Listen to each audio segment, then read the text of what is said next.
Jovan Buha! Buha! Yo, I'm Jovan Buha, Lakers beat writer for The Athletic, and welcome to another Lakers postgame reaction show.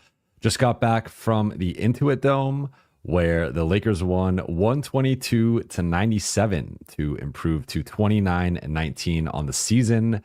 They are 13-13 on the road, back to 500 on the road. They are one game back from the number 4 seed Denver Nuggets. They, I think most impressively, have a positive point differential for the first time since November 22nd, which is over 2 months ago, basically 2.5 months ago. So Lakers have won 9 of 11. They are playing, I think, arguably their best basketball of the season. And we got a lot to break down on tonight's show. But before we get started, you guys know the drill. For those watching on YouTube, please be sure to hit that subscribe button, turn on channel notifications, and like and comment on this video. For those listening on Apple Podcasts, Spotify, or your podcast platform of choice, please be sure to follow, download, and leave a 5-star review. Shout out to everybody in the chat. As Chaco Thunder says, late night gang. Appreciate you all. Appreciate all the Buhas, the yo-yos, Chaco Thunder, Hako, Zay, ASD123, Britton, Matthew, John Carlo, Eric, Dominic, Aaron, Lego Tortoise Builder, WebDev, and yeah, that's okay. So we got a couple super chats. I will be getting to those, but I will be starting with the overarching takeaway from tonight's game, which to me is this is the most connected, in my opinion, the Lakers have been this season, and it's interesting that it comes. I mean, this had been forming prior to making this trade, but the Lakers have, like, they withstood the D'Lo DFS trade and figured out a new style of play, a new identity, and they've kind of done it on the fly here with AD first getting injured, then AD getting traded, and Max getting traded as well. But like tonight was one of their best performances of the season, and I feel like I keep saying that every couple of shows, or there's been multiple shows in a row where I've really highlighted how well they've been playing, and unfortunately didn't get to really talk about the Knicks game because of the Luka trade.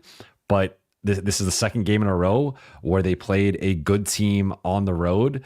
Lakers do not have a lot of good road wins, and they just stacked a couple of them back to back, beating the Knicks and the Clippers by double digits in consecutive games, wrapping up a 5-1 Grammy road trip. So as I said at the top, now they're still only a game back of Denver for number 4, but they're back to 500 on the road. They have a positive point differential. They've won 9 of 11. And it just feels like this group is really fighting itself right now. And they're going to have to adjust, obviously, adding in Luka Doncic and potentially adding another player or two or however many at the deadline, or later with the buyout market, or whatever ends up happening with the Lakers and the rest of the roster. But for now, this group has really shown a level of connectivity, resilience, and just an ability to figure things out on the fly that I don't think they had earlier in the season. I think we can point to several games and really probably a double-digit number of games and losses for this group where it was, getting blitzed to end a half and then just rolling over in the second half, or getting blitzed in the third quarter, or whatever the case may be, some form of mental errors, or playing one good half or one good quarter and then having sort of a relapse. And I think right now this group is putting together a lot of good basketball, far more good basketball than not. And I look at tonight with having a 23-point halftime lead against the Clippers. So the first quarter was incredible. They shot 75%. It had 0 turnovers. They didn't have a turnover until midway through the second quarter. Still only had 3 in the first half. finished with 14. So they got a little sloppy in the second half, and that's what allowed the Clippers to go on a bit of a run. I think they got it to like 11 or 12 at one point, and then LA quickly, it might have been 14, somewhere in that range, but LA quickly responded and got it back up to 20. And then the Clippers went on another run, and then LA got it back up to 20 again.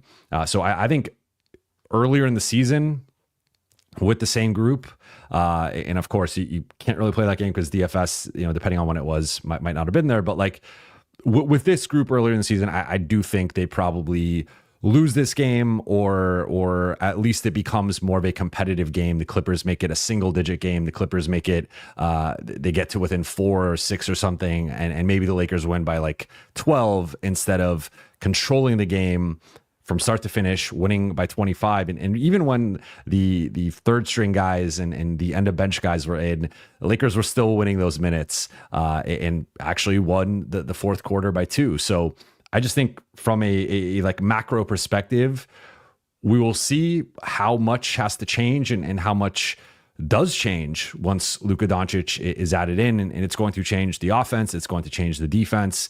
He is a force unto himself, and there's going to be a lot that changes on both sides of the ball with Luka on the floor, and a lot for LA to figure out.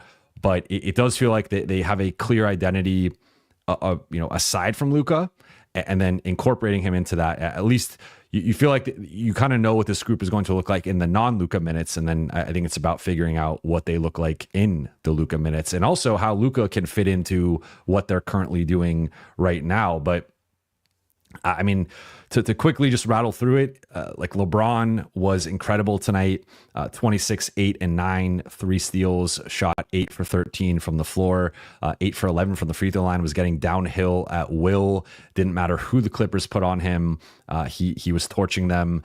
And I thought he really for the second straight game, set a great tone defensively, which led to LA getting out in transition and just playing with a certain verve and seriousness that, again, I think has been more of a recent development for this team in terms of playing like that on a possession to possession, minute to minute, quarter to quarter, half to half basis.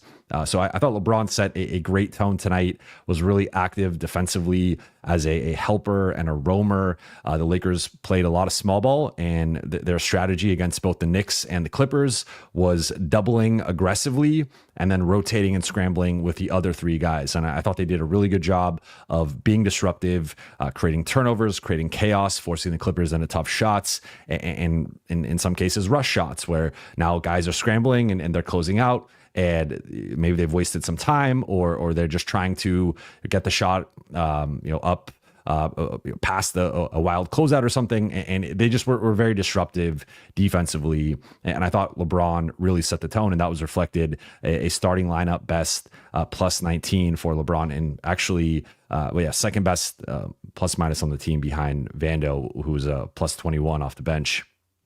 Rui made shots early, and I thought he did a solid job on Kawhi in his starting minutes.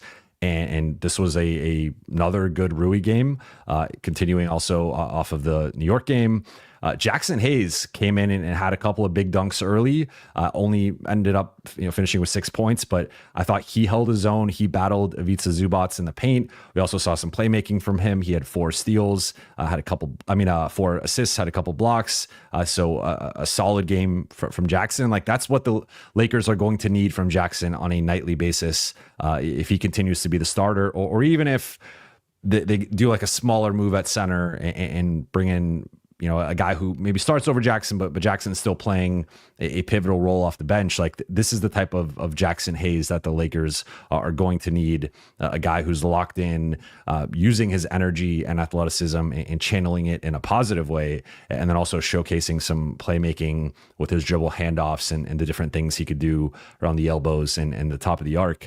Then Austin continues to just really show out as a scorer and playmaker. 20 points, 6 rebounds, 9 assists, 7 of 13 shooting. It didn't really matter like who, the Clippers have the type of long, rangy, athletic wings that should bother Austin and have bothered Austin, but it was not the case tonight, similar to the New York game. DFS got the start because the Lakers were down, obviously, no AD, no Max. So there was an opening in the starting lineup, and JJ decided to go bigger and just put a big 3-and-D wing in there and a more switchable guy.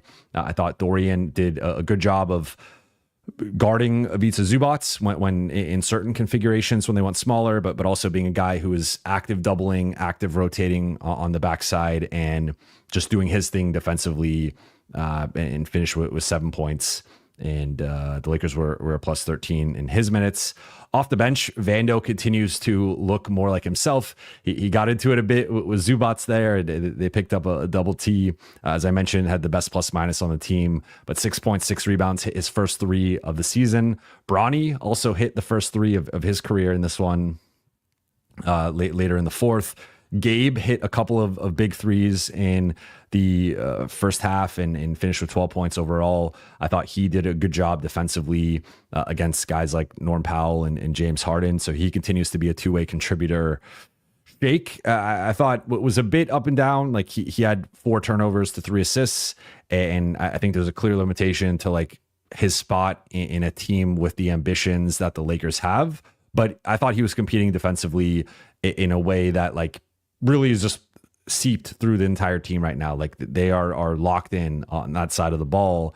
And I thought Shake was, all things considered, was like decent to solid. Though again, some of the turnovers and ball handling stuff I think needs to be cleaned up with him. And then Dalton, like he almost he almost had that dunk on Kawhi. I thought he was taking shots in stride and quickly and confidently. He was getting out in transition, and there was some nice cutting actions with him. So he had 14 points. And just overall, this was a good, really good. One of the Lakers' best wins of the season. One of the best, especially factoring in like no AD, no Luka, no Matt. Like just the context of who they were missing from who they used to have and who they're going to have. They didn't have any of those players, and they're playing a Clippers team. They were coming off they've been struggling a little bit, and I think they just played in Toronto and had a 1 day of rest, but like, there's always some excuse you can kind of look to find to justify a loss. And I think the Lakers are going through it. I'm going to touch on that a little bit later with one of my takeaways, but overall tonight was just another impressive win for the Lakers and a continuation of the identity that this group has been building for almost a month now. And they really are rounding into form at the right time. Stat of the night for me is going to be the plus 25 margin of victory, because again, it brought the Lakers from a -6 in terms of their plus minus on the season to now a plus 19, which is the first time they have had a positive plus minus point margin since November 22nd. After the Orlando loss, where they've lost in the final seconds, Franz Wagner hits the game winner. They missed the free throws at the end. But at that time, LA was 10-5, and they were plus 17 in plus minus. Then they have the Denver debacle, the Phoenix debacle, and all of a sudden they basically lose back-to-back games by like 30 points. And from that point on, they have not recovered into the positive, despite winning more games than not, despite, again, like having this kind of crazy, like 9-10 games above 500, but having a negative point differential. So I think like that to me, I mean, we could also look at the first half turnovers of only having 3. They shot 56% overall, 49% on threes. They've had 3 straight really high level shooting games, made 18 threes tonight, which is the 3rd highest, I want to say, total of the season. So shot really well, won the rebounding battle, and first half at least what was good turnover wise. And then takeaway number 1 for me is going to be the starting lineup and some of the uncertainty there, and just like what the identity of this group is. So I asked JJ pregame, because it was the first time we spoke with JJ since the Knicks game, since the Luka trade. And I just asked JJ, like, you guys lost 2 starters in the trade. And not only did you lose 2 starters, but you lost your 2 best defensive starters. Like Max and AD were the 2 guys. Like your best front court guy is often going to be guarded by AD. Your best backcourt guy is often going to be guarded by Max. And you take those 2 guys out, you put Luka in, but it feels like it's maybe a time to reevaluate the starting lineup because earlier JJ had mentioned Vando, DFS, Gabe, and Jackson as guys he wanted to step up defensively for this group, but all 4 of those guys technically are bench players, at least based on the prior iteration of this team. Now it looks like Jackson's going to be the starting center moving forward unless they make a trade. So I was just curious, asking him, like, are you reevaluating the starting lineup in like a macro sense, and are you potentially going to make some bigger changes to bring in some of those defensive guys and try to better balance the starting lineup? And I think one thing that like I've felt what would make a lot of sense would be starting DFS over Rui to bring in more of a 3-and-D wing, a better defender, and a guy who like Rui's been playing really well and shooting the ball well, so that makes it a little tricky. And that's kind of what I wanted to go through here is like just looking at the starting lineup. I think there are 2 100% locks in Luka and LeBron. I think Austin is pretty close to a lock and probably a lock for now. I think with the way Austin's been playing, I just don't see him moving to the bench. And even with some of the overlap there with the playmaking, the ball handling, the scoring, the shooting with Luka, LeBron, and Austin, I think it's a problem that the Lakers will welcome and a problem that they want to just figure out on the fly. And if they have to adjust and reevaluate things, they will. So I think those 3 guys are going to start.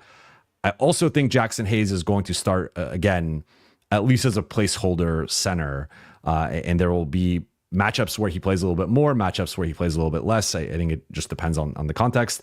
There's also the possibility that the Lakers go get a center that moves Jackson to the bench, or maybe he's even moved in a trade, depending on what they end up doing. So for now, I would pencil in Jackson or trade deadline center X as the starting center. I don't think they're going to go small, at least not yet. And then that leaves that 5th spot. And for that 5th spot, I think you can make a case for Rui, for DFS, or for Vando. One thing with Vando is he continues to be on a minutes restriction. I think it's tough to start. I don't love Jackson and Vando together starting.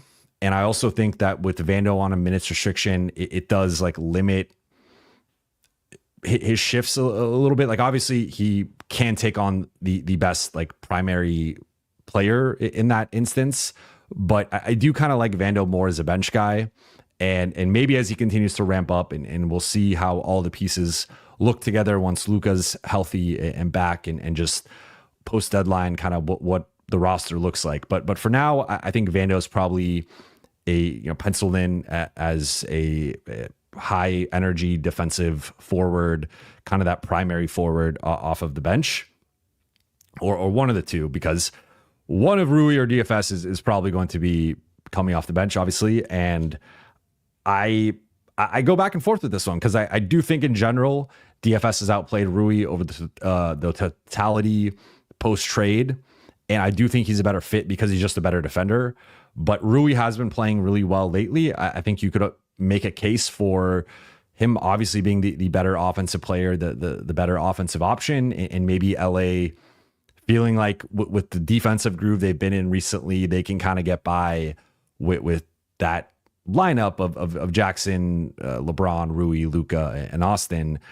I would contend that I still think DFS makes the most sense because he does the little things better than Rui does. He's a better defender than Rui is. And I just have more confidence in him taking on that defensive stopper role. And he also has the experience and chemistry with Luka. So I would lean ultimately toward the starting lineup, in my opinion, like the best version right now being Jackson, Dorian, LeBron, Luka, and Austin, with the caveat that depending on how Austin fits in and if like how marginalized he potentially is, depending on how much Luka and LeBron have the ball and just them obviously dominating the offense, like maybe there's a case for Austin being more of like the 6th man. Though again, I think he's going to get a starting shot just because I think he's earned it. Like he's been their 3rd best player clearly all season. When LeBron or AD is out, he has stepped up as the second best player, and he's had a lot of impressive performances in that number 2 spot. So, of course, with Luka coming in, it shifts everything. It changes everything. But I think for now, DFS makes the most sense. You could talk me in if you really want to get funky to like Vando starting at the 5, Jackson coming off the bench. The small ball lineups have looked really good. And that's kind of been the thing here is like LA is starting to form this small ball identity that I think is a nice change of pace to some of the conventional lineups that they've previously used, or even some of the 2 big lineups. And now we're seeing these small, like they just went up against Kat and Ivica Zubac, and they largely held their own. Let's see, Zubac had 8 points and 10 rebounds in 28 minutes. And remember, last time against Anthony Davis, he had a 2020 or close to a 2020 and just dominated that matchup. So I think the Lakers have stumbled, like, not, I wouldn't say stumbled, that's probably the wrong term. Like, I think it's been intentional that they've uncovered this new small ball wrinkle into their system. I mean, like, JJ's been trying it all season, but it feels like now with Dorian and with Vando in the fold, with Jackson, I think playing better in general. And with him, it's not really small ball, I guess, technically, but he kind of fits like this new identity of doubling, rotating, scrambling, playing with a certain energy and pace within the front court, and not really setting the tone for the rest of the group. And right now, I think the Lakers are defending above their weight. Like, I think the sum is greater than the parts right now. And that's a testament to JJ and the coaching staff and some of the adjustments and tweaks that they've made. It's also a testament to the players and them buying in and playing with a certain level of focus and awareness and buy-in. I also think it's a testament specifically to LeBron, because JJ kind of said it, he did say it after the game, that with a guy like LeBron, like he's so accomplished just with his career, the mileage, like if anyone deserves to rest on defense and kind of mail it in, that's LeBron. And he's like, but he's been like, it's been multiple games recently where he's had to ask out, because he's been tired, because he's been playing so hard defensively. And I really think LeBron has had a level of buy-in here that has set a tone for the group. So in terms of starting lineup, I think that's going to be something just to monitor, is like, how does JJ shift the starting lineup moving forward? And what is the identity within that? Is it the same identity? Is it a little bit different? Because obviously, if you just add in, if you take out Max and AD and you replace them with Jackson and Luka, I think the offense goes to a different level, obviously, but the defense also goes to a different level in a negative way. And maybe they can overcome that. And I think the way that they're playing, they should be able to overcome that. But it is just something to monitor in terms of how JJ tries to balance things. Takeaway number 2 for me is the player reactions tonight. And even I'd throw in JJ's reaction. So this was the first time that we spoke with anyone since the New York game and the trade. So we spoke with LeBron post game, we spoke with Austin post game, spoke with JJ pre and post.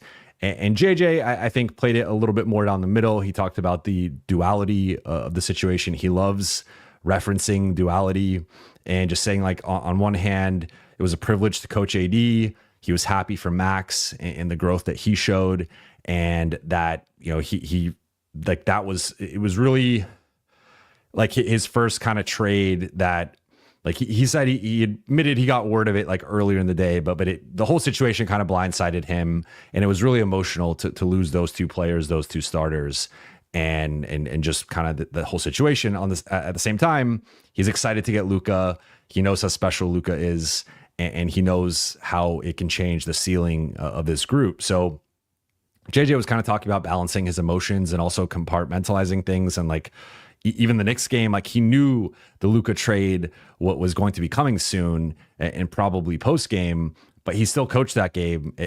I thought it was one of his best coach games of the season, if not arguably his best, based on the defensive game plan and the lineups and like the results as well. Like I thought it was just a really impressive performance from the coaching staff and specifically JJ.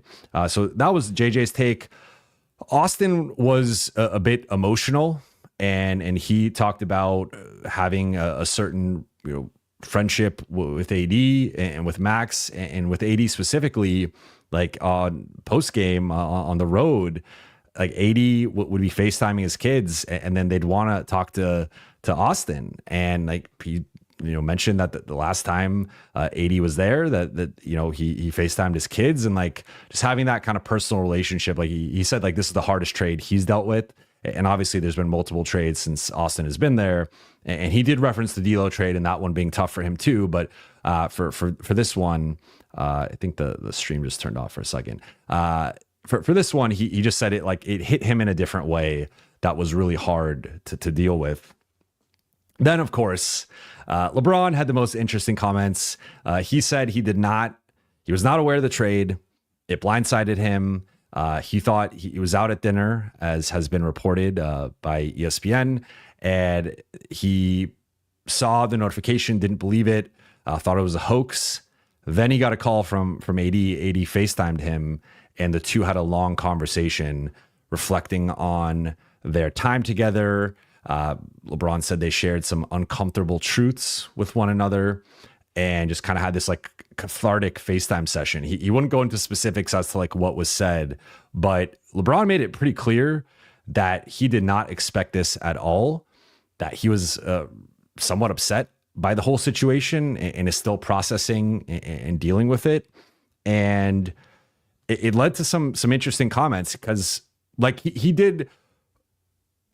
There was certainly positivity and like talking about him and Luka, and he said Luka's been his favorite player in the NBA for a while, and that he's talked about that before, and that they're both so smart that they will figure out how to play. They both can play with anyone, so he's not concerned about the fit. He just said like right now he's still processing the whole situation, and it's hard for him to even think about the basketball and what that's going to look like. But he did, again, say like he was like, I've seen a lot of things in my time in the NBA. I've never seen this. And there wasn't a follow-up. And I wish I asked a follow-up with that or someone else did, because I'd like to know, like, I took it as him kind of saying, like, this is a guy who's basically been involved with like LeBron is famous for like lead GM, right? Like that's the stereotype, that's the narrative that's out there. And clearly lead GM was not a part of the Luka-AD trade and just the decision behind it. So I don't know if he was referencing, like, I kind of took it as him referencing that as like, because of his status and like number one overall pick, the prodigy, the chosen one. In Cleveland, he was always consulted, I'm sure, to some extent, and given a heads up. Of course, in Miami, Cleveland, and then in LA again, like previously, that there was the kind of publicly talking about like it's a partnership and we're going to run things by each other, and LeBron and AD working with the front office. And clearly that was not the case on this trade. And it does make sense because it was a sensitive situation, and we know why the sides didn't leak anything or keep it with a pretty tight circle. But I think part of that seemed to upset LeBron, and that he was asked though a follow-up of like, there's been a lot of talk about the future and Luka, and like, are you concerned at all that the team cares more about the future than the present? And he said, like, why would that be an issue? If I had an issue with it, then I would waive my no trade clause and I would ask for a trade. But I didn't do that. I'm here. And then he was asked again as a follow-up, like, so does that mean you are going to retire as a Laker? And then he said, I'm here now, or I'm here right now. I'm here right now. And then he just said his focus is on helping Luka and Maxey get acclimated. So I would say certainly some tension post game in the whole situation, and LeBron does not seem to be very happy about the way that this all went down and the lack of communication and the way that it just played out. But he did. I mean, like, he also said that as the leader of the team, he has to move forward and kind of just get over it and lead this group and welcome Luka and figure out how they're all going to make this whole thing work. So it was just interesting though, because we had not heard from LeBron. He had really not done a public statement other than, shouting out AD and commenting on AD's post about the Lakers. Like that, there had been no welcome Luka or anything like that. And I don't think it's, to be clear, I'm not saying like he doesn't welcome Luka or like he called Luka right away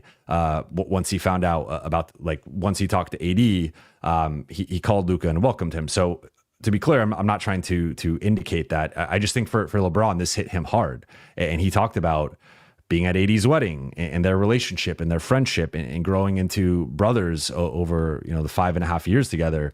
So I think this situation just hit LeBron very hard on a personal level, and he's still grappling with the emotions and kind of processing everything. And even Luka, JJ, was asked about how Luka's been with everything, and he said that a constant term that Luka has referenced or used has been processing. And that's just been how Luka has kind of felt with everything and the whole situation. So I certainly think I think there's a lot to be excited about and a lot to be optimistic about. And this group is playing at such a level right now that you add Luka to it, you can only imagine how good or great they can be. But I think a big takeaway tonight was there was a lot of somberness in the air, and this has been a trade that has affected both sides, Luka and the Lakers, and I think it's natural to kind of have that reaction. And I think by the time the trade deadline passes and Luka potentially makes his debut on Saturday, I think everyone's going to be in a much better place. But tonight was kind of the first time being around it in person, and certainly there was a lot of emotions from everybody. And then final takeaway from me, takeaway number 3, is I view this as a statement win by the Lakers heading into the trade deadline. And what I mean by that is this is their final game before the trade deadline. The next time the Lakers will play is February 6th. At night against the Golden State Warriors. It will be after the trade deadline. So they will either have made a move or they won't, and it'll either be a big move or a small move, medium move, whatever it is. But again, this group has won 9 of 11, and they've shown a level of fight and resiliency, versatility, and just overall, I think they've a big talking point and theme in my lives and in different podcast episodes has been is this group worth investing in? What are they showing to the front office? And I think it's a resounding yes.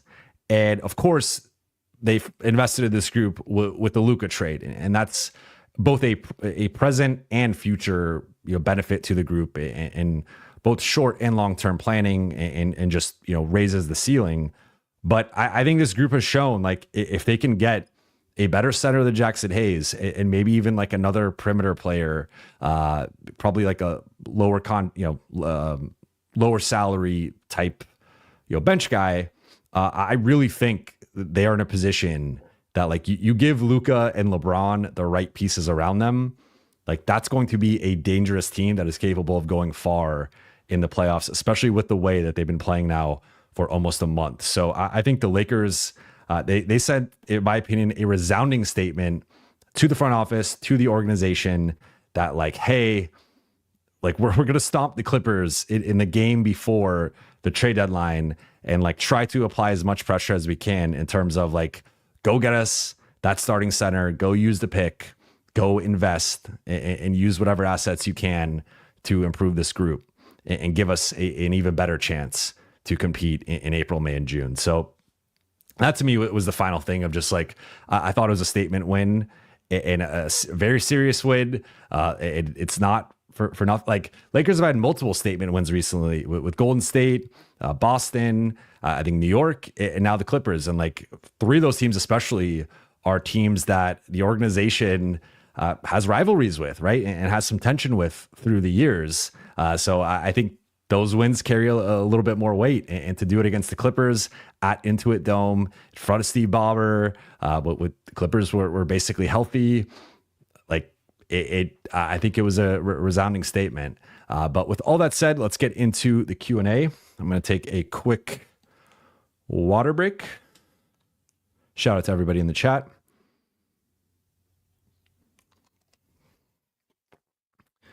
First one from Arola. Thank you for the super chat. Buha, is there a Golden State version of the Lakers?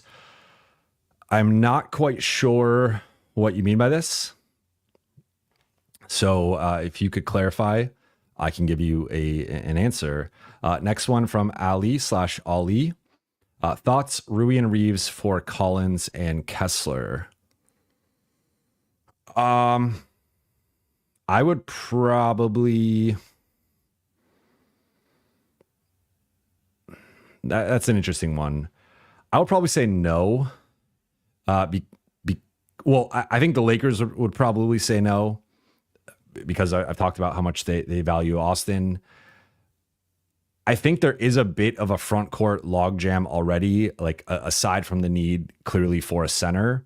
So you could make the argument that Collins is better than some of the guys he'd be technically replacing Rui in this case, but already you have LeBron, you have Luka who could play forward, really especially defensively. You have Vando, you have DFS, and I would rather get Sexton back, honestly. I think, but between Collins and Sexton, if I'm the Lakers. But yeah, I just don't think the Lakers would do it. To be honest, I think they value Austin more than this. But it would be an interesting trade, and like Kessler getting him, of course, would be great. But I don't think the Lakers do it. Michael D, LeBron with an obvious pep in his step, LMAO. Yeah, I mean, LeBron, again, I don't know obviously he had his post-game comments. Like, I think the on-court stuff like showed LeBron, again, trying to maybe put some pressure and show that this group has made progress and that he's serious. So, yeah, LeBron had a lot of pep in his step tonight and set a great tone. Brian, thank you for the super chat. Crazy deadline so far, but Jovan, if you had to place a bet on the player the Lakers trade for by the deadline, who are you putting your money on? I wouldn't put my money on anyone specifically. I would say, like, based on the intel I've received and reported on, and then Rob Pelinka's comments today, I would temper expectations a little bit and think that, like, even talking to some people tonight at the game from other organizations, it was just like, yeah, like the Lakers have been trying to even potentially use the pick and see what they could get for it. But the asking prices, particularly with centers and just the center market right now, is really high. So if I had to guess, like, I think Day'Ron Sharpe is a realistic name that they could go get. Like, I don't think it's their top choice, but if they cannot get some of these guys potentially for a first, maybe they go get a Day'Ron Sharpe. And that one's probably like a Christian Wood in a second round pick. So I think that's one that's like realistic that they could get if they want to. But for now, I don't feel great about saying like any particular name. I think that's one that I'm pretty sure they could get if they really wanted to. So I think they're going to aim higher in terms of the Robert Williams, the Nick Claxton, the Miles Turner, like that type of guy. I don't know if they have enough to get that type of player, but if I had to put it on like a more realistic guy, I think a Day'Ron Sharpe type is more along the lines of what's, most likely to happen. Of course, after the Luka trade, all bets are off. Like, anything could happen. Maybe they'll trade for Victor Wembanyama. I don't know. Desto, thank you for the super chat. With how well Rui, Gabe, and Dalton have looked, it would be ideal to try to trade some of the guys that don't / can't play, i.e. Seawood, Maxey, and Cam, while using picks to acquire a quality big and wing. I agree with you. However, and this is why, like, in general, I've said, and this is the biggest reason why I was I think that Kessler has made the most sense, because at most you're giving up Dalton and previous, I guess they wanted JHS. So a prior version of that could have been giving up JHS or Dalton, and then that obviously affecting the draft capital going out. But one note here, as I've noted now a couple times, is Maxey cannot be aggregated. So what that means is Maxey can only be traded by himself. You can add obviously other assets or picks, but Maxey can only be traded by himself. No other players can be attached to a Maxey trade. He makes $11 million. So that means the Lakers are a first apron team. They cannot take back a penny more. So any Maxey trade, you have to be trading him for a player making $11 million or less. And that's, or could be technically a combination of guys, but then you have technically more than 15 players. And then you got to figure out, are you going to waive someone, or like, what are you doing with that? Are you doing a separate trade, rerouting someone? So a lot for LA to figure out potentially in that scenario. But I agree with you. Like, if there's a way to, like Wood and Cam, you could get to 6-ish million. Can you get something with that? Those are both expiring minimums. There's just not like, it's not the sexiest market in that range, to be honest. So I think it still will likely require for LA to upgrade the roster one of Rui, Gabe, or Dalton, and potentially a combination of a couple of those guys plus draft capital to really add one of the high level guys. So that unfortunately, like I think they will take a rotational hit. Longer term, I still have concerns about Dalton as a playoff guy. I think unless he's hitting shots, which to his credit, he has been doing more lately, I still think that there are a lot of defensive concerns and just like awareness, decision making concerns with him. But Rui and Gabe, I think, have really stabilized and have looked better recently. Joe Kelly, thank you for the super chat. What do you think of going down the path of trading Austin for as much draft capital as possible, and which team would want him and provide a good return? I don't think that's going to happen. I think if it did happen, it would probably be more of like an off-season thing where, depending on how the rest of the season goes, like they evaluate it, maybe it's not the best fit, or they have they don't get the center and they're like, okay, we need to get a center this summer. I would say a couple of teams that I know have had interest in even three, I would say, have been San Antonio, Houston, and Atlanta. So could you get, like, what could you get from those three teams? Potentially, those would be the first three off the top of my head. I'm sure if you made Austin available, there would be a lot of teams with the way that he's been playing. And you could potentially argue that because you added such a dominant playmaker and shot creator in Luka, that like the Austin spot could be better used with a different player. I'm not going to deny that, but I think that would probably be more of a summer thing for LA, of reshuffling the roster, and not something that they decide on in the next 2 days.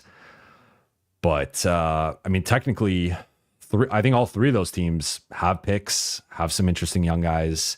San Antonio, I don't think makes as much sense now that they added Fox. They have Fox, Vassell, Castle. Like, I think Reaves wouldn't make as much sense there. Atlanta, depending on what direction they go.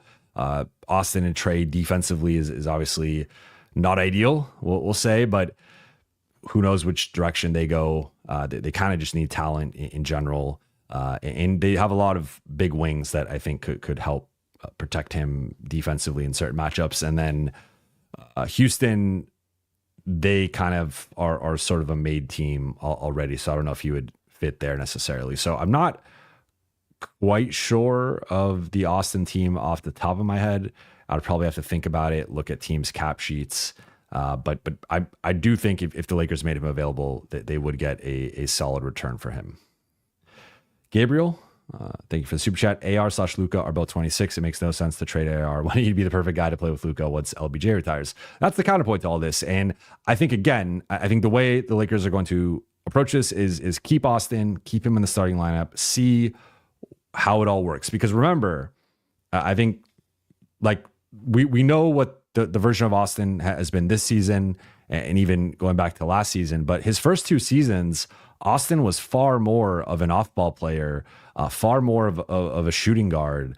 And actually, under both Frank Vogel and Darvin Ham, was used as a defensive stopper at times, and like actually held his own. And even earlier this season was used on guys as a stopper and had stretches where he held his own. So I think the defense, there is in my opinion, there's a clear correlation between the offensive usage going up and his defense slipping.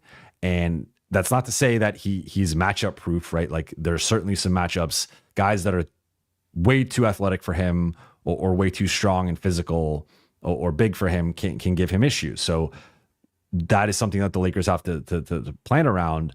But especially depending on what the other three players look like. Like if you have an athletic rim protecting center and you have 2 3-and-D wings and Austin and Luka, I think that lineup can work. Like I don't think that's crazy. So to your point, like I lean more this way in terms of keeping Austin and just seeing how that fit is. Like I think Austin's a smart player and he's been a good catch and shoot 3-point shooter throughout his career. I think he can cut and screen and like I asked him tonight just how he envisions the fit with him, Luka and LeBron. And he said he anticipates being more of like a second side playmaker and creator and like playing more off the ball. So like, I think we got to see how that looks first because if Austin can give you not quite the same production, but if he can still be like an 18, 5 and 6 guy with potentially even better percentages and better defense,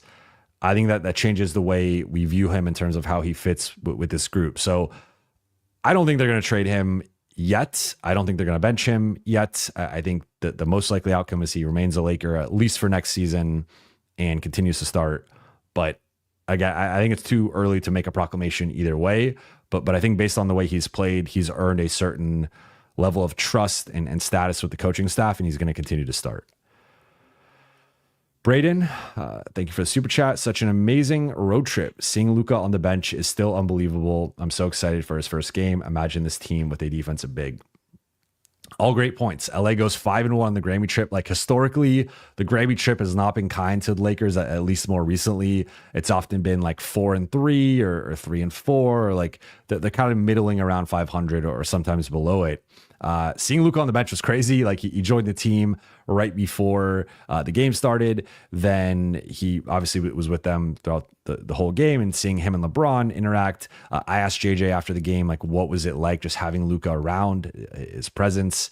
And he talked about like just it's still a big surreal that seeing him on the bench and seeing him in the locker room, but that it has been nice. That was also, you know, when he mentioned some of the processing stuff that Luka's still kind of just processing everything right now. But yeah, I mean, his first game seemingly will be Saturday or Monday. That's exciting. And then if this team gets a defensive big, a high level defensive big, watch out. Like if you could get a lob threat in rim protector, I think this is a team that could win a championship or at least get to the finals. And once you're in the finals, you have a shot.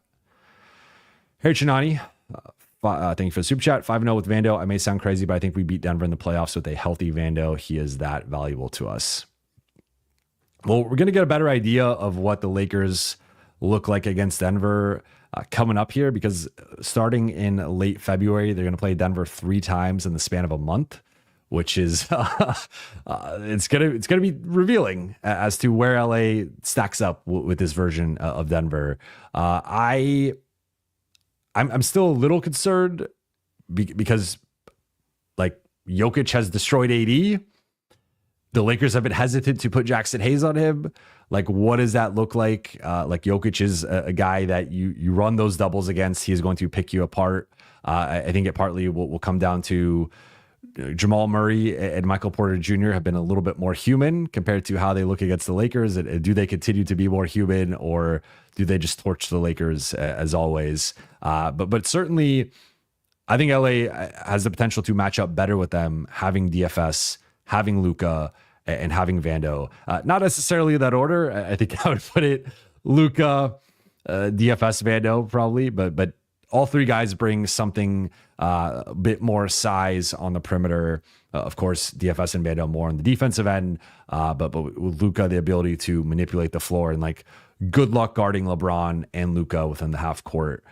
You can't guard both of them with your best defender, so you got to make some tough decisions. And then, oh yeah, if you have Austin as the 3rd guy, like Austin's often been guarded by the 2nd best perimeter guy, Now he's going to be guarded by the third best perimeter guy, and a lot of teams don't have 3 quality perimeter defenders. So that's going to be something to monitor. But I'm not quite there in saying they would beat Denver. I would like to see it first, just based on the history and based on, I think, as things currently stand, the Jokic matchup has just been super problematic for them, and they don't have a great answer for it. But it's possible. I think they match up arguably better at full strength, but especially if they can get a defensive big.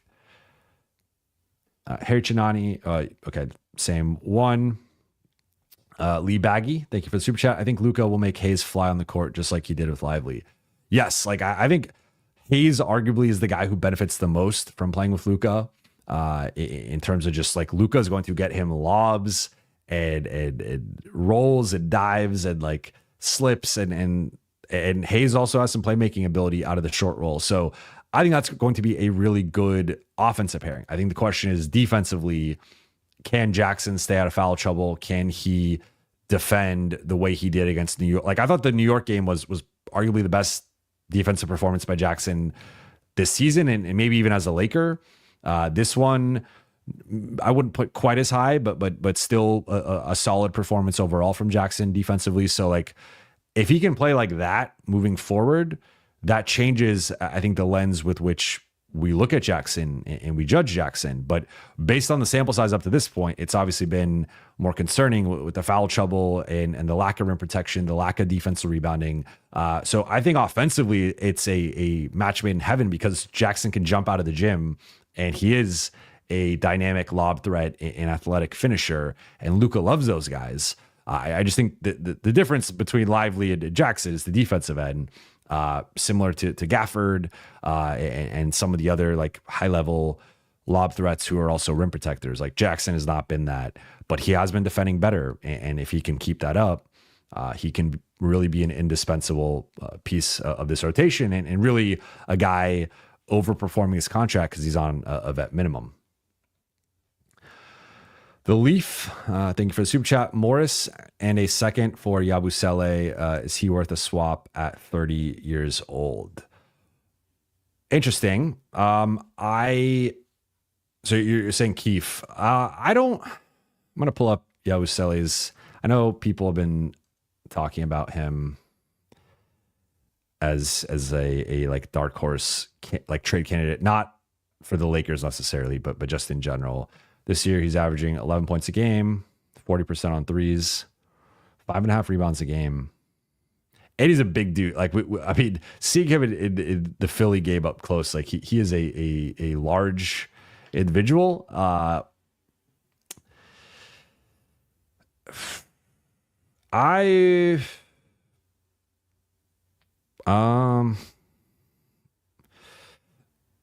Swap is a lot. I think ideally he's worth a couple seconds. Could you turn a swap into multiple seconds and then trade a couple for him and then have a couple seconds to maybe try and go get another guy? That could be one way to approach it.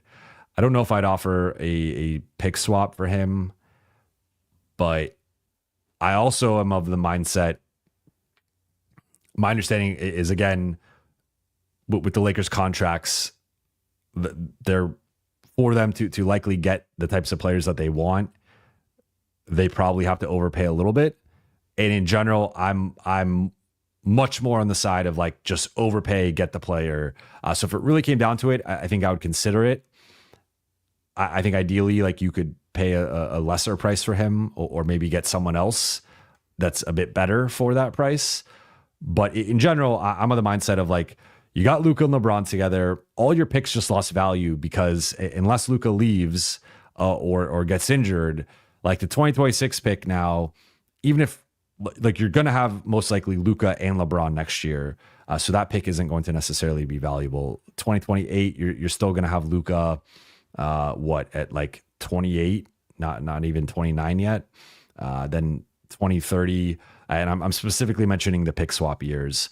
2030, Luka will be about to be 30, about to be 31. So like, but still, he should be at such a level where the Lakers are a top 10 team, and all those picks are in the 20s. And not to say those picks don't have any value, but there's a chance that the team, the Philly's worse and they don't want to swap with the Lakers, right? So like their future is very murky with Embiid and Paul George and what's going to happen there. So maybe a swap. Like a swap technically is not like trade. You're not giving the first away. You're still keeping a first, and it's just a matter of. So now I'm talking myself into a swap. I would prefer 2026 if I'm the Lakers, swapping like sooner than later, because later out there's just a matter of like injuries and how Luka ages. So I would say that the sooner picks are the ones I'd want to swap out. But maybe I would sell it for a first. I mean, a swap, not a first. BG, hey, Jovan, LeBron has looked more energetic. Thank you for the super chat. LeBron has looked more energetic, especially tonight. JJ even said he went full tilt. Do you think it's coincided at all with the Luka trade? I would argue, so to put on like conspiracy tinfoil hat, I guess you could say maybe LeBron got wind. Maybe LeBron really did get wind of the Luka trade the day of the Knicks game, and that like JJ was like what. It was interesting. Like JJ was very excited during the pregame press conference. He was talking about how juiced he was for Lakers Knicks and all that. Like he knew then that the Lakers were making the trade. And then actually after the game, despite the win, JJ was a little testy. Like I asked him about the small ball lineup and he kind of flipped it on me. It was like, well, why do you think it succeeded? Like, what did you see with it? And like, he was a little testy after that game. And I think there was probably some element of him that was like a bit nervous and anxious and just feeling all the emotions of like knowing he was going to have to call AD, call Max and trade those guys or be a part of trading them. So with LeBron, I think LeBron has been doing this. It predates the Luka trade. So I don't think it's necessarily because of that, but I do think LeBron is a smart guy. LeBron knows basketball. He said Luka is his favorite player. And that's specifically because of how Luka plays. Luka, I mean, they're the only two players in NBA history who to average 27 points, 7 rebounds, and 7 assists for their careers. Like that just shows you these are two like superhuman computers that view the game a certain way. I've jokingly talked about it, but like they are the Spider-Man meme pointing at each other, and they go about it in slightly different ways. Obviously, one player is much older, but also much more athletic than the other one. But I don't think it's necessarily coinciding with the Luka trade. I do think LeBron, once he kind of gets through the emotions of all this, it realizes like he's playing with Luka and just the ceiling there and the possibilities there. He's going to be very, very excited. And I think that will continue to give him more energy and more juice. And one of the other things with this is like LeBron can, if he can rest more on the ball or offensively, he can also do more defensively and be more engaged and better low man, better rotator, better defensive rebounding. So I think there's also a way that like Luka coming in and amassing such a heavy load, because that's just where he's at in his career. And like that's just the way he plays. And he's amazing at it. He's elite at it. Like he's a top 2 or 3 player. I think that makes everything a little bit easier for LeBron, for Austin, for really everyone else. It's like, go defend, go play hard. And of course, LeBron's going to do more than that, but like, especially for the other guys. But even for LeBron, I think he could take a little bit off of his plate offensively, save his legs a bit, and then, transfer some of that energy to the defensive end where, because the difference is like LeBron could do things defensively even now that Luka can't do. Like he's just much more athletic, and his ability to be a rim protector or a low man helper, like he can just do certain things defensively when he's locked in and playing, to quote JJ, at full tilt. So I don't think it's directly correlated to that, but I do think overall Luka is going to have an amplifying effect with LeBron and with everyone else. Next one from the Tribe One. Thank you for the super chat. Starting lineup: Gabe, Doncic, DFS, Braun, Claxton. Okay, so no Austin. I don't know if he's traded in this scenario. I like DFS, Braun, Luka, and Claxton all together. Gabe, I didn't mention Gabe, and maybe Gabe makes some sense ultimately, like over Austin. I still default to like Austin being the better player. and really just like the level of playmaking and shot making with Austin, Luka, and LeBron just being like, it's gonna, I think it's gonna be crazy. Like those three guys together specifically, and just their ability to dissect defenses.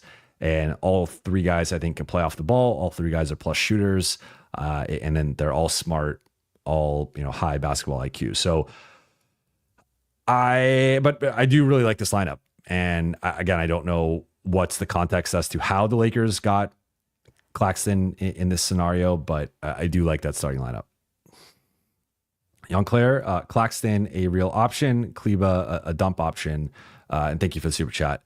Claxton, I do think is a bit of a pipe dream. Like I am kind of running out of time to do another. I know you guys had wanted me to do an updated trade targets list.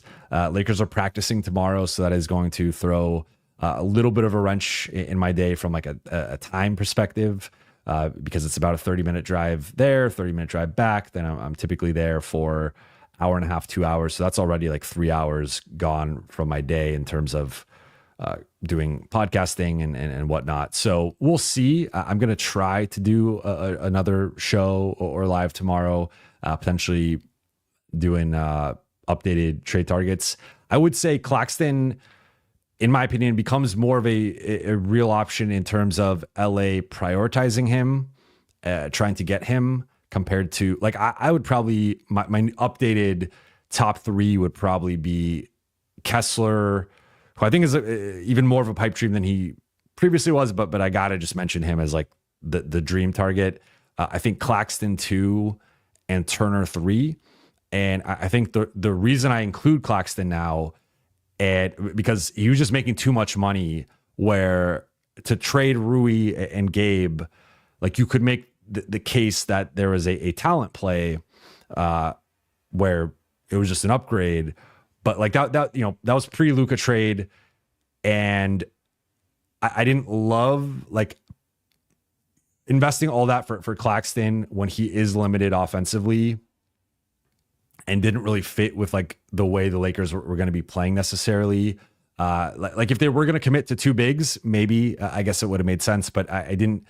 My understanding was like they were not going to commit fully to two bigs, and it just to me kind of made Claxton a guy that you're potentially going to have to use both picks on.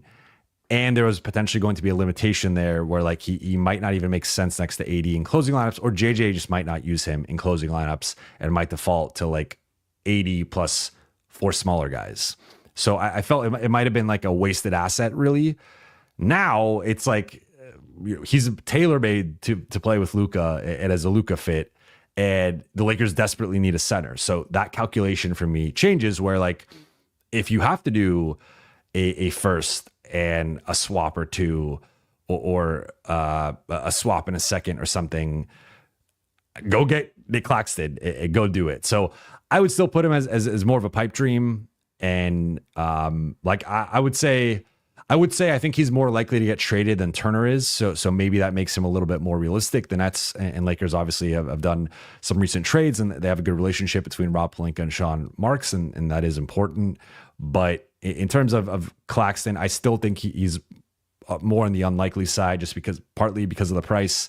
Brooklyn has not wanted to take on additional salary. So one hurdle there is Rui and Gabe both have an extra year left. And I think just to take on their salary, I think they're going to want assets just for that, to say nothing of how they value Claxton, which I've heard is a first round pick plus additional stuff. So I don't know if the Lakers have enough assets to get Nick Claxton. And then Kleba, a dump option.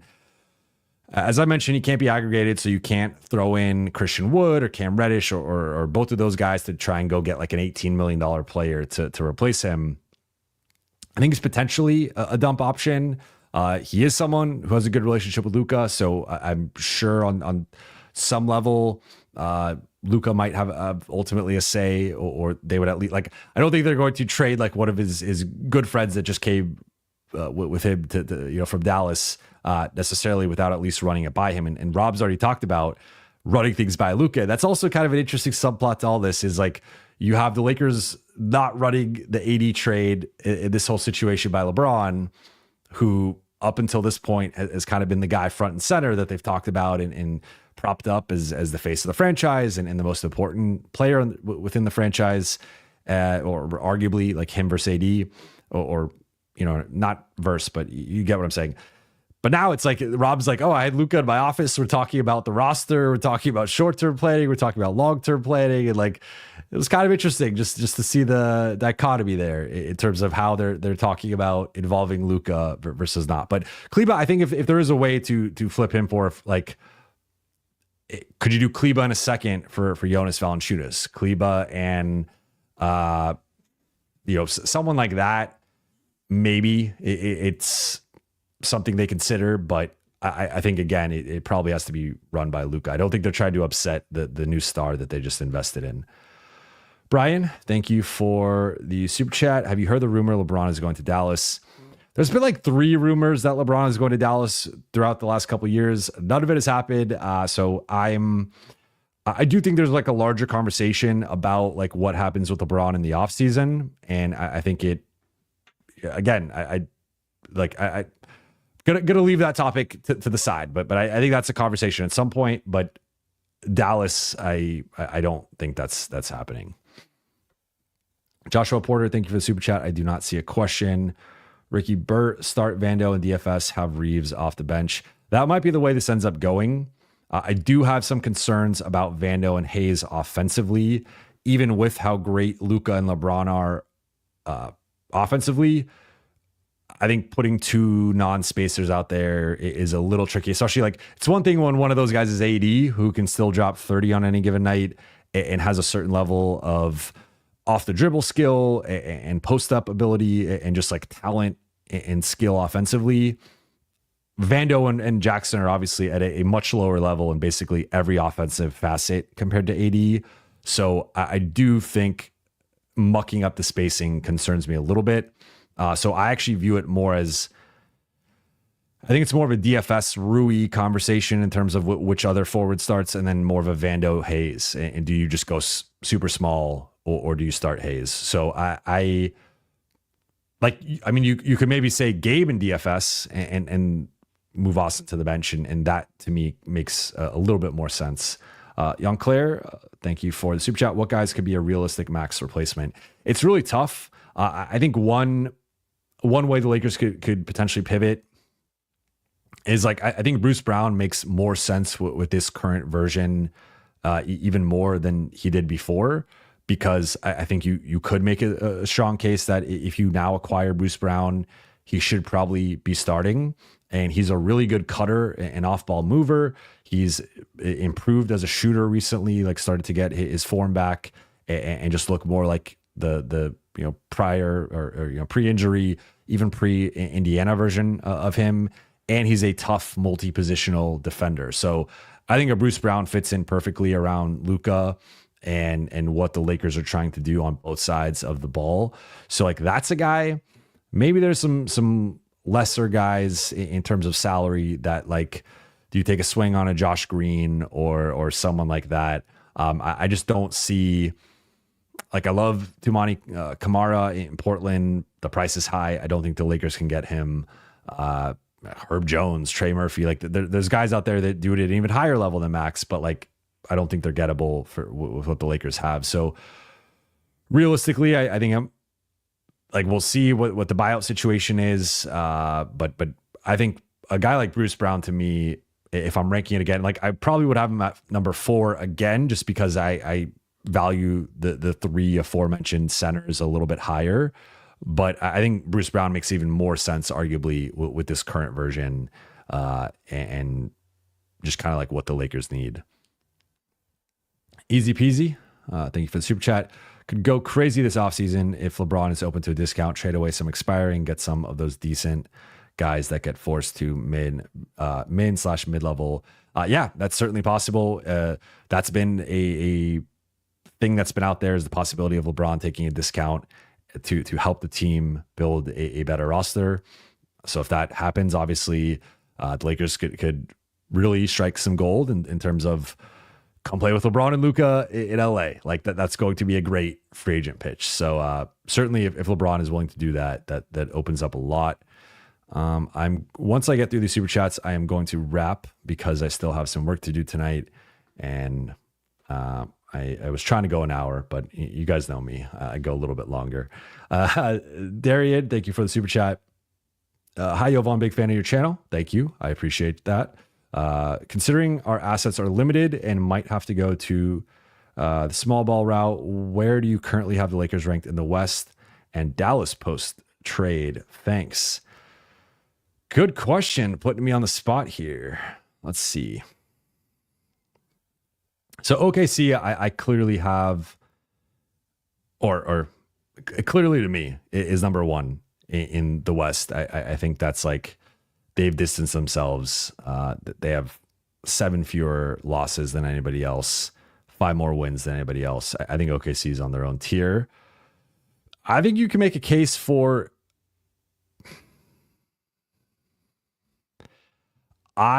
To be honest, I would probably put Denver 2 and the Lakers 3. And I think if the Lakers can get the right center, I would put them at number 2.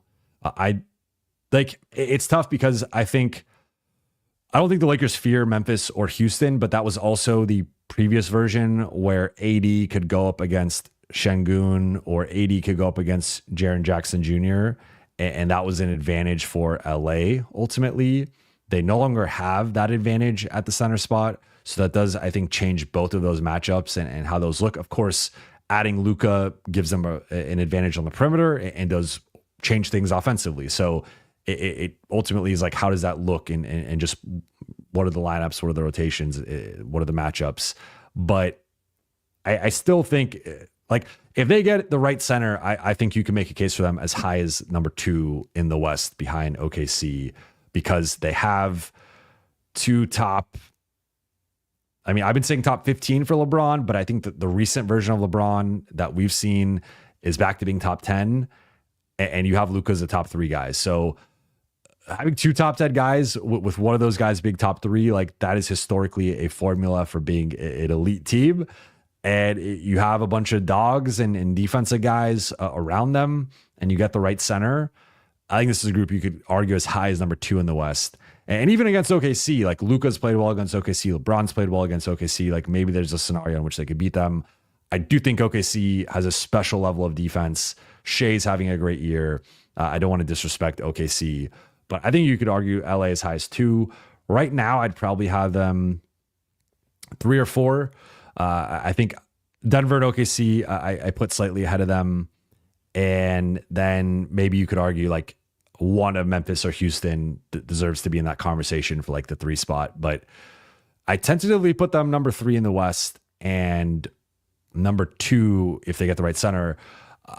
The only issue to me is, like, I do see OKC as being like in their own tier and like just their 2-way ability. This is assuming Chet comes back, but like the ability to go big, the ability to go small, having like 3 all-star level guys in Chet, J-Dub, and Shea. Like, I would put still OKC kind of in their own tier, but I think the Lakers have the talent. And again, assuming they can make the right center move, like to really be in the mix of like 2 or 3. So I hope that answers your question. Harry Shinani, does AD deserve his jersey being retired, and will it happen? Yes and yes. 6 seasons, 1 less than Powell, 1 championship, 1 NBA Cup, multiple All NBA, all defensive. Yes, like he's more like I said this, and I know it's not. I'm not trying to pit AD and Powell against each other because I think they're both legends who should both be celebrated. But like, if we're just comparing like talent, skill, production, like AD is the guy. Like AD's better. He has better stats. He is more accomplished from a like individual accolade accomplishment perspective. Of course, Powell has the extra championship, and Powell made 3 finals with the Lakers. And I think during some of those stretches actually was their best or most important player. So like Powell's in a very high tier.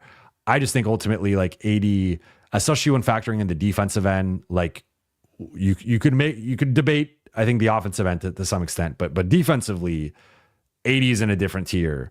And then again, with some of the accolades in terms of all NBA, all defense, all-star appearances, all that stuff. I think it's lagging a little bit. I apologize. But AD's going to have his jersey retired, and it's happening. So, and he deserves it. Kerwin, thank you for the super chat. Getting Vucevic can be our Horford type of player. Two things here. So one, I think the problem I see with Vucevic, I mean, the defense is a huge problem. So that's probably the biggest thing. But two is like the price. Like it would be probably Rui, a minimum guy, and a first. I don't think 1 second is getting Vucevic. I think it's probably a first, maybe a protected first, or maybe a couple pick swaps or something. And like that's just, I think, a price too rich for my blood. I think also specifically when you reference Horford, like I get the comparison you're trying to make, but this version of Horford barely hanging on to being in the NBA still is still better defensively than Vucevic. Like Horford was like a change of pitch guy that I mean, first he was a starter, really deep into his career, but more recently with Porzingis, it's like you could play those two guys together, or you could put Horford, and he's still a really good post defender and really crafty and skilled. So I see the point you're trying to make, and I get it. I just think the skill set is different there, where of course Vucevic is a better scorer, and especially at this point in his career, and like brings a lot to the table offensively, but he's not a lob threat and he's not a rim protector. And I think the Lakers need ideally both, if not one of those two things. That is one of the I guess the pro Jackson Hayes arguments, is like because of the lob threat ability. But I don't think Vucevic is does enough of the, like Horford does all the little stuff. He's a guy who takes charges and rotates well. And again, post defense, rim protection, making the extra pass, all these little things. Like he's transitioned well from being like, he was kind of like an all-star role player at his peak. And now he's just a bench role player. But I think it's different skill sets ultimately. And I think the price is probably too high. Shabugan, thank you for the super chat. Sentence from halftime on TNT. We were all surprised. We talk about the Lakers like they're a 10 seed. They're actually a 5 seed. Such a joke. National coverage is not great, and they've been sleeping on the Lakers for quite a while. But if you've been following me, you've known I've been saying this team has had potential to have home court advantage, win the West, basically since the beginning of the season. Had them as kind of in that 4 to 6 seed range, which is where they've been for a lot of the season. And now with Luka, I think the ceiling's even higher. At first, I wasn't. I mean, I still want to see everything, and that's when I will continue to like judge and evaluate. But with the way they're playing, it's hard not to see like conference finals being a realistic outcome, depending on health, depending on what they do at the trade deadline. The Leaf, thank you for the super chat. Vooch, last resort for Rui and Wood, or GV and Wood for Holmes. Frees up a spot. Can sign Torrey Craig or Dennis Smith after either trade or any buyout candidate. So one note with buyout guys, I make it all the time, but I like to just reference it so everyone is aware. Lakers, because they're a first apron team, cannot sign a buyout player making above the taxpayer MLE. Currently, that's about $13 million. So Bruce Brown, Ben Simmons, some of these guys that have been referenced as potential buyout candidates in general, Lakers cannot sign those guys. So that's one thing. Again, we go back to the last one or two questions ago. You're not getting Vooch for Wood and Rui. You are going to have to attach a first round pick or swaps. So if you're okay with that price, that's a different story, but they're not just giving away Vooch. Like Golden State or Phoenix, and they're going through their own stuff right now with the whole KD and what's happening with that. But like, if that stuff falls out, or even with that, depending on who gets traded and what they still have remaining, I think both of those teams will outbid the Lakers, or someone else will swoop in. Like they're not getting Vooch for no picks, and they're not getting Vooch for just a second rounder. So I think that one's unlikely. Gabe and Wood for Holmes.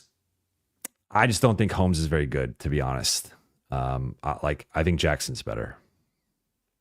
BLC, the team looked good tonight, running gun offense. Yeah, I mean, I touched on it earlier, but like I think this was as organized they've been offensively, and like that speaks to it with the turnovers, but the side to side actions they were doing, the cutting, the spacing, the ball movement, the player movement, the passing, it was all on point. And that was, I mean, 45 points in the first quarter was the most points the Lakers have scored in a quarter this season. And you think about the offensive success, and they've had some pretty big scoring nights. And like that was their highest scoring quarter, 73 in the first half. Yeah, it was a great offensive performance. BLC, we can contend this year with or without a new big. I think you're probably right. I just think to quote JJ and LeBron last time they were at the Intuit Dome, the margin for error is much slimmer because like I think like Luka, of course, he's had success with like lesser bigs, right? Like he's never had an all-star big. I mean, Porzingis, he did have, but like in terms of the year that they made the conference finals and the year that they made the finals, it's been like Lively was a rookie. Gafford was kind of like a retread, backup turned starting center, or kind of a guy that people were overlooking in Washington. Previously, like Kleba was a stretch five, but like not like good defensively actually on the perimeter, but not much of like a rim protector type. So like he's had success with like, and I'm short selling, like Lively and Gafford were great and Kleba was really good. But my point is like, they're not like all-star level guy. Like Lively, I think has that potential depending on how he develops, but they're not like all-star level guys or like the sexiest center names. And Luka has maximized that. I would still contend that like that caliber of big is at not just like a notch above Jackson Hayes, but like multiple notches above Jackson Hayes. Like, you know, specifically Gafford and Lively, like those guys are just as good in terms of their finishing, but they're better rebounders, that they're more mobile defensively, better shot blockers, better rim protectors. So like, I do think this crop of big men, which is basically Jackson Hayes and two-way bigs, like, yes, they can go small, but they're going to be like you can go small in certain matchups. There are some matchup, like I don't think the small ball lineup is going to work against Denver.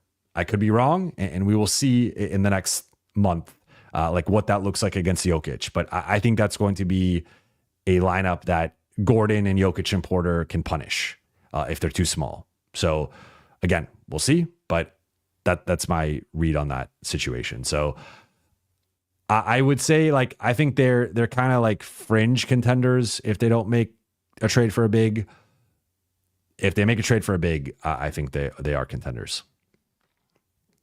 Albert, concerns with Luka's issues with the refs carrying over to LA. Well, I'm sure it's going to carry over.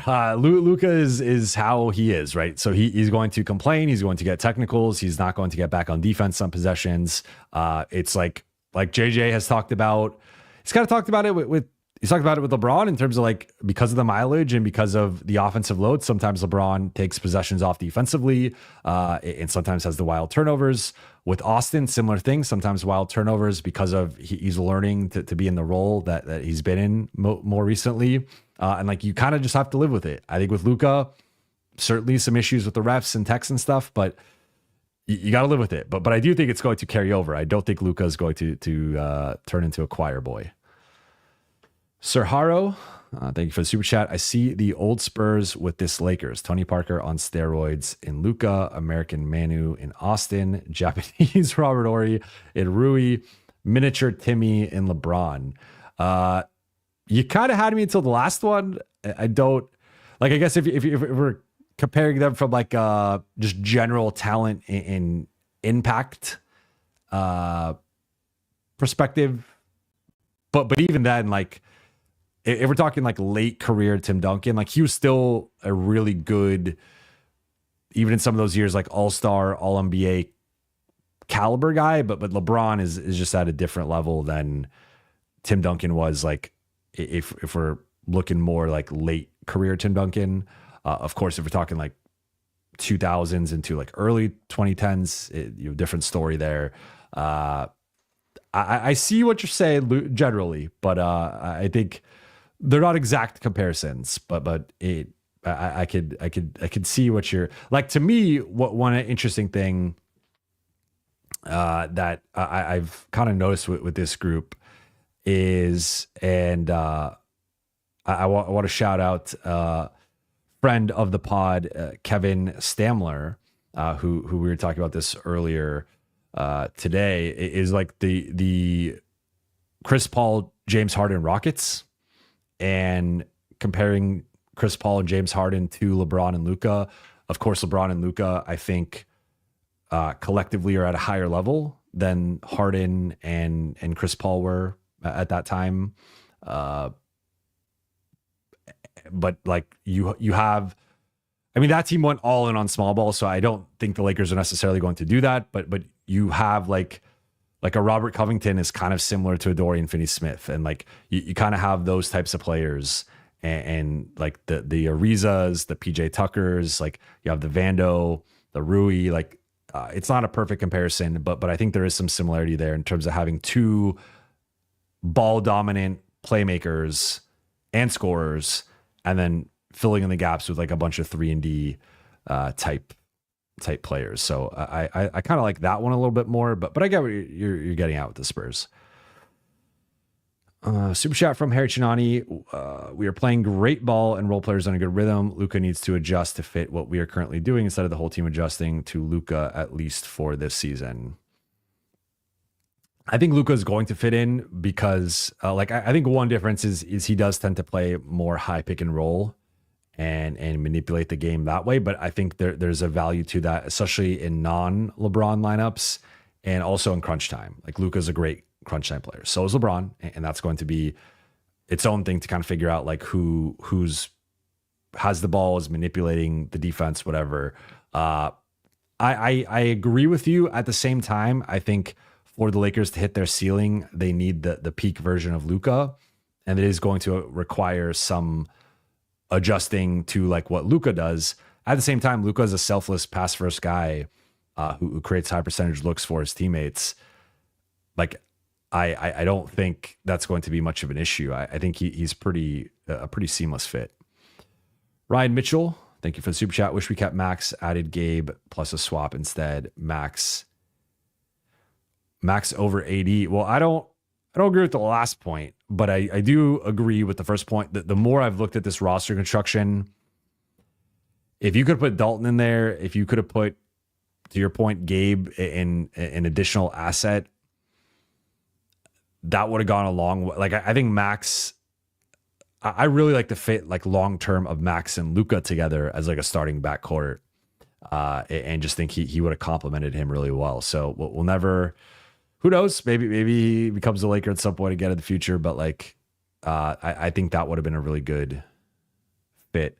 Om Gadasi, thank you for the super chat. What would it take to get Claxton from Brooklyn? I think for the Lakers, because of the salaries that they have, it would have to be Rui and Gabe, which gets you to about 28. So it's a little bit more than the outgoing for Claxton.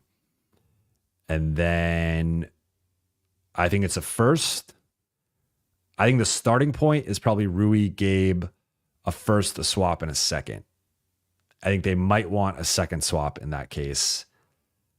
And I would honestly consider it if I'm the Lakers. I know it sounds like a big price, and it is, but like Claxton also has a descending salary, which I like. Like right now it's 27. I think he's got 3 more years that eventually gets to like 20. So that's something, or like just above 20.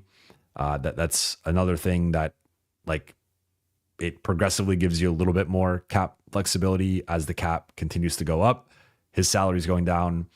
But I think he's like, Crane just tweeted out his defensive grades, and he's basically an A, at worst like a B, but basically an A in like every category, like rim protection, defensive rebounding, switchability and versatility, post defense, which is like something you would not think Claxton is an A in, but he was an A in that. Like I think the defensive versatility and ability from Claxton is at such a high level, and then you factor in his offensive skill set and how that would fit with Luka. Like it's just a perfect fit. So I think I would do that trade. I know it's again a lot, but you got to think about all the picks and pick swaps have lost value with Luka there. Like, of course, there's a baseline level of value of having certain draft assets to just improve the roster, but like, and to just, to improve the roster and to use in trades. But in general, the Lakers are going to be better than a lot of the teams they offer pick swaps to. And in that case, the team is not going to take the Lakers pick. So like Lakers can give a 2026 pick swap and still just keep their pick and not have it change at all, right? Like it does limit your ability to use that in another trade, but I think you do that. So I would actually be okay with like a first and a couple pick swaps for Claxton. Because again, I don't see the Nets being better than the Lakers at any point in the next few years. Michael George, following up on that, I would do everything possible for Claxton. That's where I'm at. So, I mean, I don't know if it's enough, but I think that gets you at least in the conversation with Brooklyn.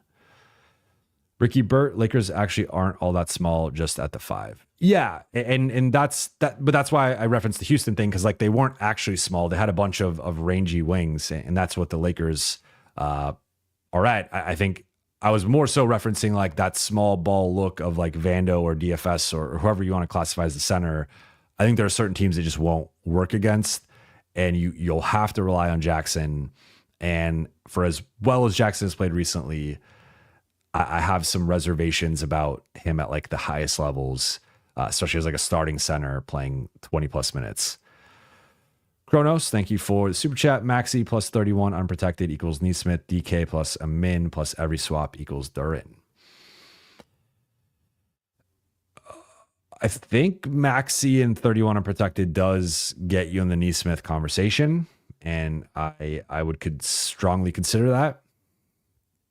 I don't know if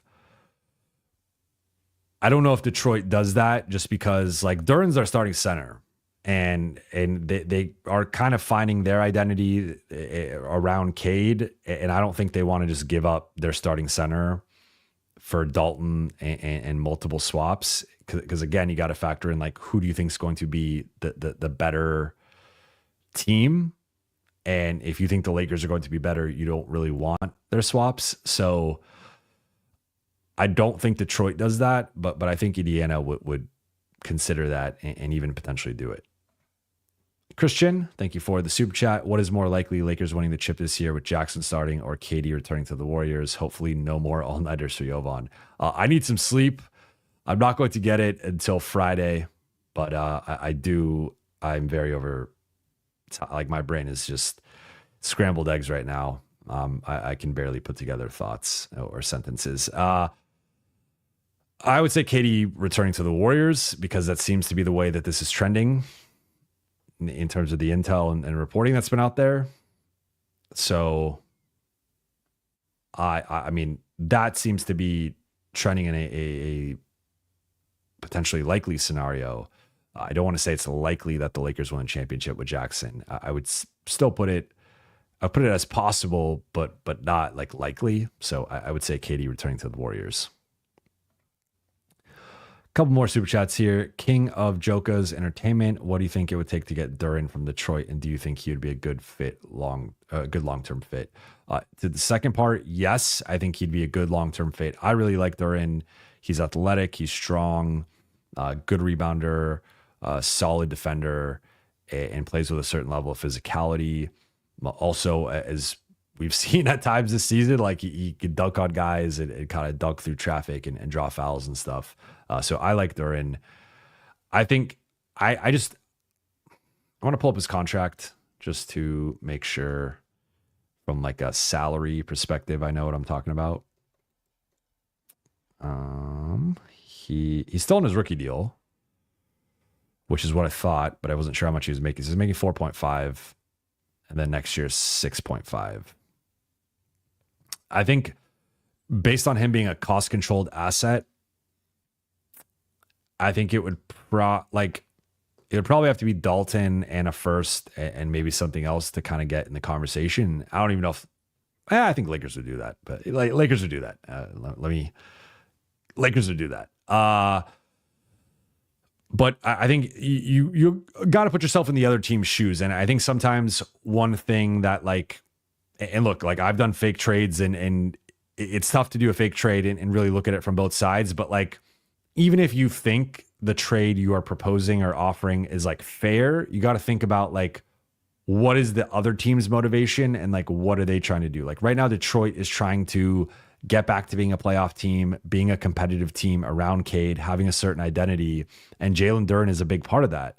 So like, yes, they got Isaiah Stewart and like they do have some other options if they really wanted to trade him. But I think he's probably, he's certainly one of their top 5 most important players, but you could argue maybe even like 3rd or 4th. And that to me is like, do they view Dalton as like that high of a guy that it's worth Dalton plus the first or whatever? Like, I don't know the answer to that. I don't even know if Duren's available. I know fans have liked to kind of mention him. So I don't think he's someone you're probably getting in the next 2 days. I think that's probably more of a summer thing. When the Lakers have a better sense of the roster, and then also maybe Detroit is going in a different direction. So I don't think he's a realistic target ahead of the deadline. RJ Quick, yeah, if they get a 3-point shooting big, then there's no way anyone could stop them offensively. Vooch for now and pay Miles Turner in the offseason. You talking about 5 out with Braun and Luka, Braun, screen, man. Yeah, I mean, Miles Turner to me is the best of both worlds because you could play 5 out and he could also protect the rim. Vooch,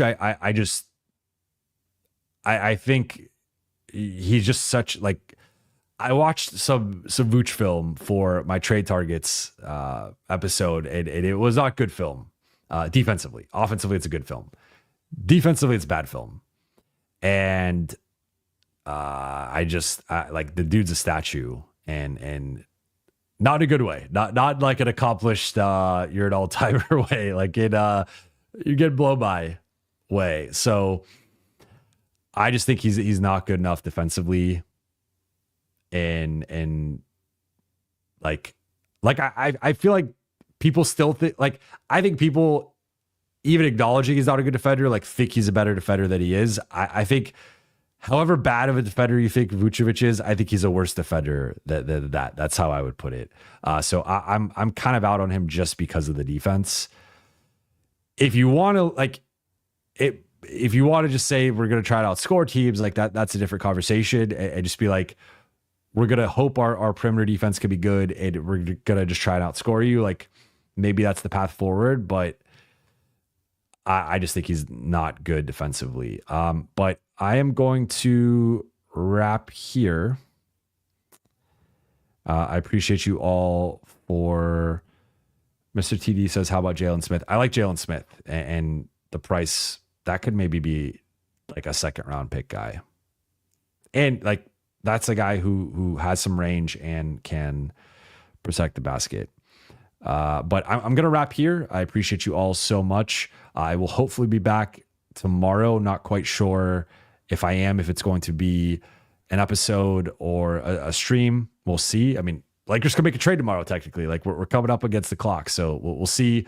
I'm going to be on call. I'm going to be around. But I appreciate you all so much for tonight's show and for you guys tuning in. Keon Park, thank you for the super chat.